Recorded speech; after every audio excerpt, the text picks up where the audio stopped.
إذا مع اقتراب حلول السنة الميلادية سنة 2018 تلفزيون النهار نزل إلى بعض الأحياء بالعاصمة للوقوف على التحضيرات الخاصة بهذه المناسبة.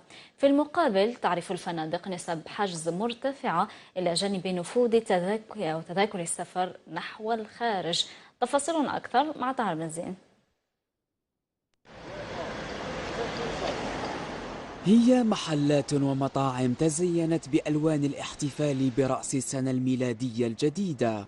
هنا بمنطقة سيدي يحيى بالعاصمة اختلف الديكور من محل لآخر، إلا أن الهدف مشترك، هو خلق أجواء احتفالية لا تختلف عن المدن الغربية.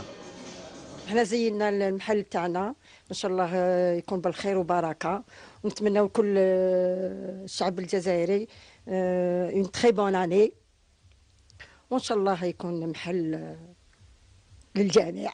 فنادق كثيرة حجزت، والظفر بتذكرة للخارج لتمضية رأس السنة أصبح صعب المنال، هو ما يؤكده أصحاب الوكالات السياحية مع بدء العد التنازلي لنهاية 2017. احنا نعيشوا ضغط كبير بالنسبة للحجز، لأنه الفنادق كلها مملوءة، يعني أغلبيتها مملوءة، والطيران كذلك، التذكرة تحوس على التذاكر ما تلقاش يعني كما تحب، يعني وكما يحب الزبون.